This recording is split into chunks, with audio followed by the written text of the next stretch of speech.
വയനാട്ടിലെ പ്രകൃതിയുടെ സംഹാര താണ്ഡവത്തിൻ്റെ പേടിപ്പെടുത്തുന്ന ഓർമ്മയിലാണ് ഇവിടുത്തെ ഓരോരുത്തരും. കൺമുൻപിൽ നിന്ന് മുറ്റവർ ഒലിച്ചു പോകുന്നത് കാണേണ്ടി വന്നവർ, മരണത്തെ മുഖാമുഖം കണ്ട നിമിഷങ്ങൾ. ഇനി എന്ത് ചെയ്യണമെന്നറിയാത്ത അവസ്ഥയിലാണ് ഓരോരുത്തരും.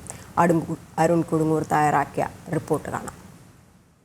പറഞ്ഞറിയിക്കാൻ കഴിയാത്ത അത്ര ഭീകരമായ അല്ലെങ്കിൽ അത്ര ദുരന്ത മുഖത്ത് അതിജീവനത്തിനായുള്ള ഒരു പോരാട്ടത്തിലാണ് ഇവിടെയുള്ള ഓരോരുത്തരും. ജീവിതം തിരിച്ചു കിട്ടി, ജീവൻ തിരിച്ചു കിട്ടിയെങ്കിലും വലിയ രീതിയിലുള്ള സമാനതകളില്ലാത്ത നഷ്ടം പേറിയാണ് ഇവിടെയുള്ള ഓരോരുത്തരും നൽകുന്നത്. എന്തായാലും അതിലേറ്റവും പ്രധാനമായി എടുത്തു പറയേണ്ടത് രക്ഷാപ്രവർത്തനത്തിനടക്കം നേതൃത്വം നൽകിയ ആളുകൾ. അവർക്ക് ഇപ്പോഴും ആ ഒരു ഞെട്ടിൽ നിന്നും മുന്നോട്ട് പോകാൻ കഴിഞ്ഞിട്ടില്ല. വിജയേട്ടനാണ് നമുക്കൊപ്പം ഉള്ളത്. എന്തായാലും നേരത്തെ തന്നെ ഈ കാര്യങ്ങൾ, ഈ വലിയ രീതിയിലുള്ള ആ മഴ പെയ്യുന്നു, കുത്തൊഴുക്ക് വരുന്നു, ആ കാര്യങ്ങളൊക്കെ തന്നെ മുൻകൂട്ടി പറഞ്ഞിരുന്നു. ഞാൻ തലേ ദിവസം തന്നെ ചാനലിൽ ഞാൻ പറഞ്ഞിരുന്നു, ഇങ്ങനെ ഉരുൾപൊട്ടാൻ സാധ്യത ഉണ്ട്, 2 ദിവസമായിട്ട് മഴയാണ്, വെള്ളം കലങ്ങി വരുന്നു. അവർ ആ പുഴ സൈഡിൽ തന്നെ ഉണ്ടായിരുന്നു, കലങ്ങി വരുന്നു ഞാൻ പറഞ്ഞാണ്. അപ്പോൾ ഞാൻ അതിൽ ബൈറ്റ് കൊടുത്തപ്പോൾ കറക്റ്റായിട്ട് പറഞ്ഞിരുന്നു. അതിൻ്റെ പേരിൽ എനിക്ക് ഒരുപാട് വിമർശനങ്ങൾ നമ്മുടെ നാടിനെക്കുറിച്ച്. അവർ നാടിനോട് സ്നേഹം കൊണ്ടായിരിക്കും, പക്ഷേ നമ്മൾ ജനങ്ങളെ രക്ഷിക്കാൻ വേണ്ടിയിട്ടാണ് ഞാൻ ഈ കാര്യങ്ങൾ പറഞ്ഞത്. കാരണം എനിക്ക് 2020 എൻ്റെ വീട് അതേ സ്ഥലത്ത് പോയതാണ്. ഈ ബൈറ്റ് എടുക്കുന്ന സ്ഥലത്ത് വെച്ചിട്ട് എൻ്റെ വീട് പോയതാണ്.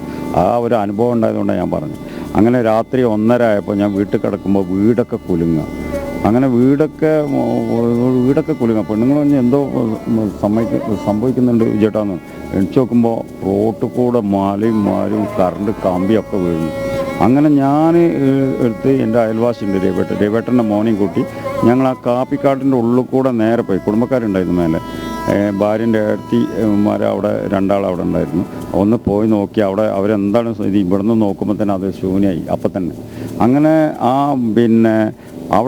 അവിടെ നിന്ന് ഒരു 4-5 വീട് അപ്പുറം നടന്ന് നോക്കുമ്പോൾ റെജീൻ്റെ കുടുംബക്കാരുണ്ട്. ഒന്ന് രക്ഷിക്കുവാനുണ്ട്. അപ്പം ഞാനും ദിനേശും കുട്ടനും ജിജിയും കൂടി, ഞങ്ങളൊരു 4 ആളുണ്ട്, ഞങ്ങൾ 4 ആളും കൂടി ഓടി. അപ്പോൾ ചളിയാണ്, എവിടെ ചവിട്ടുക, എങ്ങനെയാണ് താന്നു പോകാമെന്നൊന്നും അറിയില്ല. അങ്ങനെ ഞങ്ങൾ അവർ 6 ആളെയും ഞങ്ങൾ എന്ത് ചെയ്ത് ഇപ്പുറം കടത്തി. അപ്പോൾ അടുത്ത വീട്ടുകാർ, കാരണം സുജാതേച്ചി, അങ്ങനെ അവർ 5-8 ആൾ, അവരെയും ഞങ്ങൾ എന്ത് ചെയ്ത് ഇങ്ങോട്ട് കടത്തി. സരോജിനിയടുത്തിന് അവരെയും കടത്തിയപ്പോഴാണ് എൻ്റെ അനിയത്തീൻ്റെ മോളെ കെട്ടിയ അവൻ ചെന്നൈയിൽ നിന്ന് വിളിക്കണേ, വിജയേട്ട മാമ, എൻ്റെ അച്ഛനും അമ്മ ഇപ്പോഴത്തെ വെച്ച് പോയിട്ട് എൻ്റെ ഭാര്യ കണ്ടുകൊണ്ട് നിൽക്കുന്നുണ്ട്, അവർ ഒളിച്ചു പോകുന്നു, അവർ ആ വീടിൻ്റെ മേലുണ്ട്, അവരും കൂടി ഇല്ലെങ്കിൽ ഞാൻ ജീവിച്ചില്ല. എൻ്റെ അച്ഛനമ്മയും അതിലും പോയി എങ്ങനെയും ഒന്ന് രക്ഷിക്കാൻ പറ്റുമോ വെച്ച് ഞാൻ മൊബൈലും ഭാര്യനോട് കൊടുത്തിട്ട് ഞാൻ ഇപ്പോൾ വരാറുണ്ട്. ഞാൻ താഴേക്ക് പോയി. താഴേക്കുമ്പോൾ ഒരു പൂലവും ഫസ്റ്റത്തൂരിലൂടെ തന്നെ കുറേ ഭാഗങ്ങൾ പോയിട്ടുണ്ട്. അങ്ങനെ ഞാൻ അവിടെ ഔസപ്പേട്ടൻ്റെ വീട്ടിൽ പെങ്ങളും അമ്മയും അച്ഛനും പെങ്ങളെ മോളും ഇവരിറങ്ങി വന്നിട്ട് ഔസപ്പേട്ടൻ്റെ വീടെത്തി. അങ്ങനെ ശ്രീനേട്ടൻ അവിടെ എത്തിയിട്ടുണ്ട്, പാത്തുമാത്ത അവിടെ എത്തിയിട്ടുണ്ട്, വേണു എത്തിയിട്ടുണ്ട്, വേണുവിൻ്റെ അനിയന്മാർ അവിടെ എത്തിയിട്ടുണ്ട്, അവർ ഫാമിലി എത്തിയിട്ടുണ്ട്, പിന്നെ വേറൊരു അനിയനുണ്ട്, അവരൊക്കെ അവിടെ എത്തിയിട്ടുണ്ട്. അവിടെ നോക്കുമ്പോൾ 10-22 ആൾ 10-20 ആൾ അവിടെ അറിവും.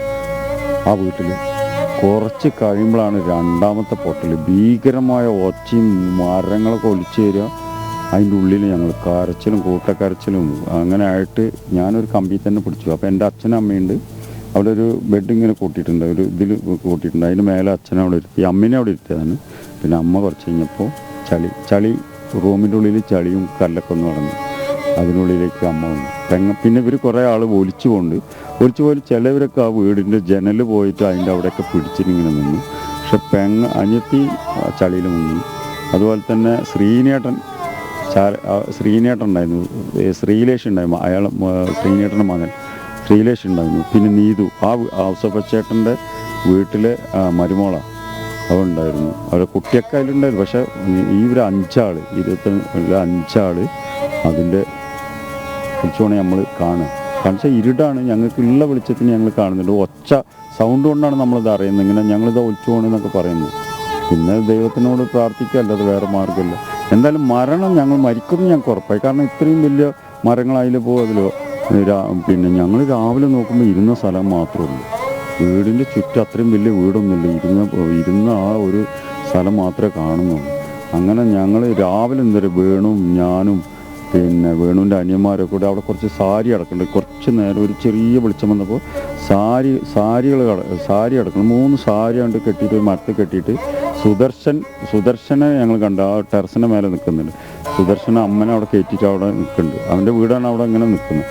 ആ സ്കൂൾ കഴിഞ്ഞാൽ ഒരു വീടില്ല, ഷീറ്റ് അതിൻ്റെ മേലേക്ക് ഇവരെ എല്ലാവരും എടുത്ത് ഞങ്ങൾ ഏണില്ല കയറാൻ, ഏണില്ല. അപ്പോൾ അവനെന്ത് ചെയ്ത് വെച്ചാൽ ഒരു പിന്നെ മുളക് വരയ്ക്കുന്നൊരു ഏണി മേലുണ്ടായിരുന്നു, ഒരു ഇരുമ്പിൻ്റെ ഇങ്ങനെ ബിൽഡ് ചെയ്ത് ആ സാധനം എടുത്ത് താഴെ കിട്ടുന്ന അതിൽ അവരെല്ലാം കയറ്റി. അപ്പോൾ ഇവർ 5 ആളും അപ്പോൾ തന്നെ പോയിട്ടുണ്ട്. അവിടെ അമ്മ അനിയത്തി നീതു ശ്രീലേഷ് ശ്രീനേട്ടൻ അവർ അപ്പോൾ തന്നെ നമ്മളെ മുന്നിൽ തന്നെ പോയിട്ടുണ്ടായിരുന്നു. അങ്ങനെ നമ്മൾ എനിക്ക് ഇപ്പോഴും എനിക്ക് സത്യത്തിൽ നോർമലായിട്ടുണ്ട്. എന്താ ചെയ്യേണ്ടതെന്ന് അറിയില്ല. ഇനി അങ്ങോട്ട് എന്താണ് ഇനി രണ്ടാമത്തെ പരീക്ഷണം. ഇനി എനിക്ക് ഞാൻ ആ നാട്ടിൽ തന്നെ പോകുന്നില്ല വെച്ചിട്ട്. കാരണം അവിടെ ഇനി എനിക്ക് നമുക്ക് എന്ത് സംഭവം ഉള്ള ബലി കൊടുത്തിട്ട് നമ്മൾ ഈ എല്ലാ ദിവസവും പേടിച്ച് ജീവിച്ചിട്ട് എന്താ കാര്യം. അപ്പോൾ അതിന് എല്ലാവരും ഒരു മാർഗം കാണും. കാരണം പിന്നെ അത്രയും ജനങ്ങളുടെ മുണ്ടക്കായി ഏകദേശം കാലിയായി. എനിക്കറിയാം, ഞാൻ ക്ഷേത്രത്തിൻ്റെ സെക്രട്ടറി, ഓരോ കുടുംബത്തിനും എനിക്കറിയാം. പാവപ്പെട്ട എൻ്റെ സുഹൃത്തുക്കളാണ് സുബ്രഹ്മണ്യം, ഏകദേശം എൻ്റെ സുഹൃത്തുക്കൾ കംപ്ലീറ്റ് പോയി. നമ്മൾ രാവിലെ എണിച്ചാൽ വിളിക്കുന്ന ആൾക്കാർ എന്ത് കാര്യത്തിനും വിളിക്കുന്ന, പ്രശോഭായാലും സുബ്രഹ്മണ്യനായാലും ഗോപാലനായാലും ഒരുപാട് ആൾക്കാർ ഞങ്ങൾ കംപ്ലീറ്റ് പോയി. പിന്നെ മക്കളെ കൂട്ടുകാരന്മാർ അവരൊക്കെ എപ്പോഴും കരച്ചിൽ നിർത്തില്ല. പിന്നെ ഭാര്യൻ്റെ 2 ഏടത്തിമാർ, മൂത്തച്ഛൻ, ഇനി അതിൽ അമ്മനെ കിട്ടിയിട്ടില്ല. നമ്മളിപ്പോൾ അമ്മൻ്റെ കാര്യങ്ങളൊക്കെ പറഞ്ഞ് ഞങ്ങൾ ആ ഒരു തെളിവ് വെച്ച് ഞങ്ങൾ അപ്പോൾ അത് 2 തർക്കമായപ്പോൾ DNA ഞങ്ങൾ കൊടുത്തിട്ടുണ്ട്. അപ്പോൾ ഇങ്ങനെയാണ് അവിടുത്തെ വിഷയങ്ങൾ. ബോഡി വരെ തിരിച്ചറിയാത്ത അവസ്ഥ. ഇനി ഇതൊക്കെ വെച്ചാൽ കുറച്ച് മുന്നേ ജനങ്ങളോട് ഒരു മൈക്ക് കെട്ടി പറഞ്ഞാൽ തന്നെ അവർ പേടിച്ച് പോയിട്ടുണ്ട്.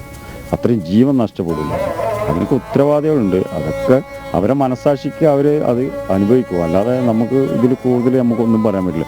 ഞാൻ അവിടുത്തെ ഒരു പൊതുപ്രവർത്തനമായതുകൊണ്ടാണ് ഞാൻ ആ വെള്ളം വരുമ്പോഴത്തേനും മുൻകൂട്ടി പറഞ്ഞു. അതിനെനിക്ക് ഈ ഗ്രൂപ്പുകളിലും അതുപോലെ നേരിട്ട് വിളിച്ചിട്ടും നമ്മളെ പറഞ്ഞത് അത് മനസ്സിലാക്കിയത് വേറെ തരത്തിലാണ്. പക്ഷെ അത് അറിഞ്ഞപ്പോൾ അവർക്ക് മനസ്സിലായി ഇതാണ് സംഭവം. അത് തന്നെയാണ്. ഒരിക്കലും കണ്ണു നിറയാതെ ഇവിടെ നിന്നുള്ള ഒരു വാർത്തയും നമുക്ക് റിപ്പോർട്ട് ചെയ്യാൻ പറ്റാത്തൊരു സാഹചര്യമാണ്. കാരണം അത്രയേറെ ഭീകരമായൊരവസ്ഥയിലേക്ക് ഉറ്റവരെ, പ്രിയപ്പെട്ടവരെയൊക്കെ നഷ്ടമായ ആളുകൾ, അവരെ എന്തായാലും നമ്മളെല്ലാം ചേർത്ത് നിർത്തുക തന്നെയാണ് ചെയ്യുന്നത്. എല്ലാവിധ സഹായവുമായി കേന്ദ്ര സംസ്ഥാന സർക്കാരുകൾ, സന്നദ്ധ സംഘടനകളൊക്കെ തന്നെ ഇവർക്ക് ഒപ്പമുണ്ട്. എന്തായാലും ഈ വയനാടിൻ്റെ ഈ ഒരു കണ്ണീരൊപ്പാൻ എല്ലാവരും ഒപ്പമുണ്ടാകുമെന്നുള്ളൊരു ഉറപ്പ് മാത്രമാണ് ഇപ്പോൾ ഇവിടെ എത്തുന്ന എല്ലാവരും നൽകുന്നത്.